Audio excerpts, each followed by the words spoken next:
कॅबिनेटमध्ये सगळे विविध विभागांना जे रेकमेंड केलेले विषय होते जे जनहिताचेच आहेत त्याच्यावर सांगोपात चर्चा झाली। विशेषतः मुख्यमंत्री माझी लाडकी बहीण योजना याचा देखील आढावा माननीय मुख्यमंत्री महोदयांनी घेतला। आतापर्यंत ऑनलाईन 1,29,00,000 एवढ्या भगिनींची नोंदणी झालेली आहे।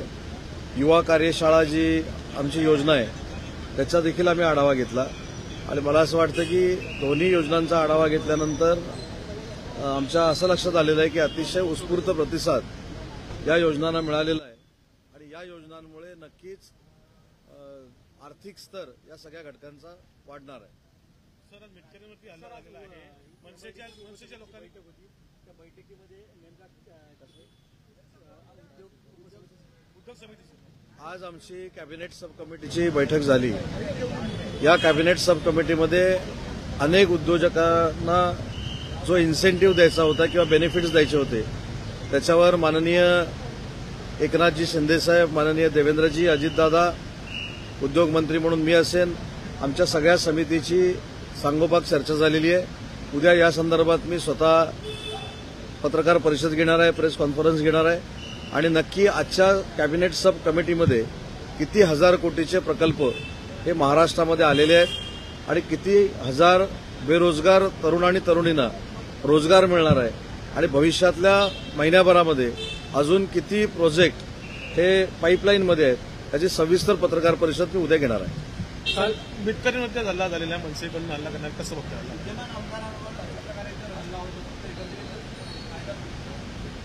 मला असं वाटतं की राजकीय टीका टिप्पणी आणि त्याच्यानंतर अशा पद्धतीचे हल्ले होणं हे दुर्दैव आहे। परंतु हल्ला झालाय त्याचं समर्थन कोणी करत नाही, त्याचा मी देखील जाहीरपणाने निषेध करतो। परंतु मला राजकारणातल्या सगळ्याच जे प्रवक्ते आहेत आणि जे बोलतात त्यांना एक नम्र विनंती करायची आहे की शेवटी राजकीय भांडण जे असतं ते आपल्या राज्याच्या विकासासाठी असलं पाहिजे, जिल्ह्याच्या विकासासाठी असलं पाहिजे।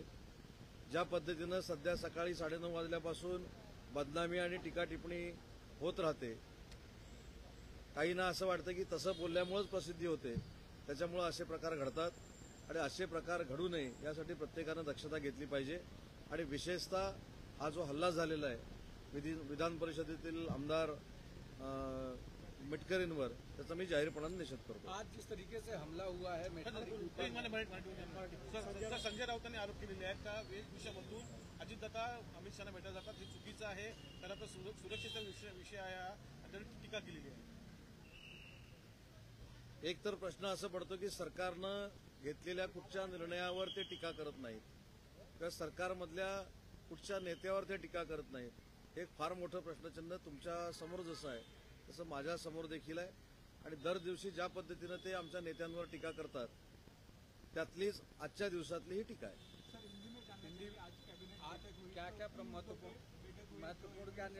आज कैबिनेट मीटिंग में जो माननीय मुख्यमंत्री एकनाथ शिंदे साहब ने जो योजना डिक्लेयर की है उसका आढावा कैबिनेट मीटिंग में हुआ।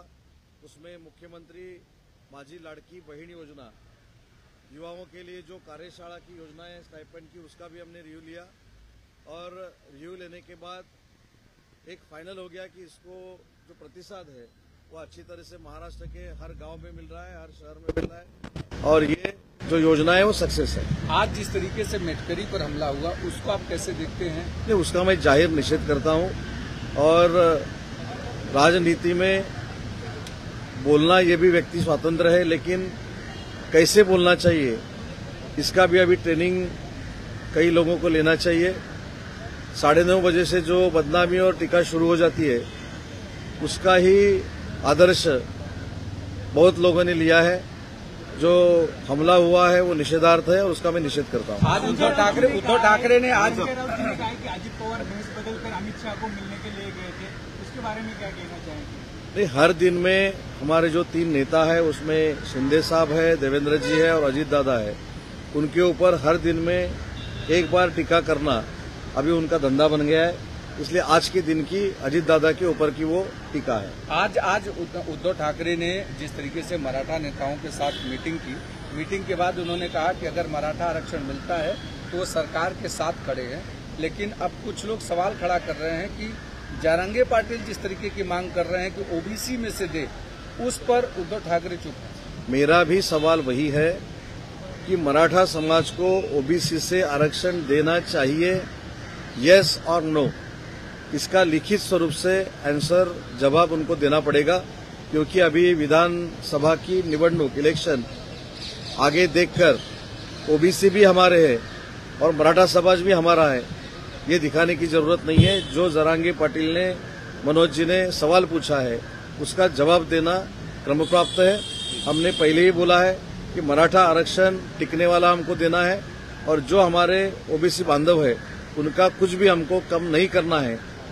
जैसी हमारी भूमिका है वैसे उबाटा की भूमिका मराठा समाज को आरक्षण ओबीसी से देना है या नहीं, यही बताना चाहिए। सामंत साहब, योगी सरकार ने लव जिहाद विरोधी कानून लाया, महाराष्ट्र में भी रायगढ़ में घटना घटी है और ऐसी कई सारी घटना है और हिंदुत्ववादी संगठन लगातार ये मांग कर रहे हैं। आप शिवसेना नहीं, ये अधिकार मेरे ख्याल से है, आपकी क्या राय है? ये अधिकार जो है, नहीं, जो इंसिडेंट 2-3 दिन पहले उरण में हुआ है वो निषेधार्थ है। कड़ी से कड़ी सजा जो आरोपी है उनको होनी चाहिए।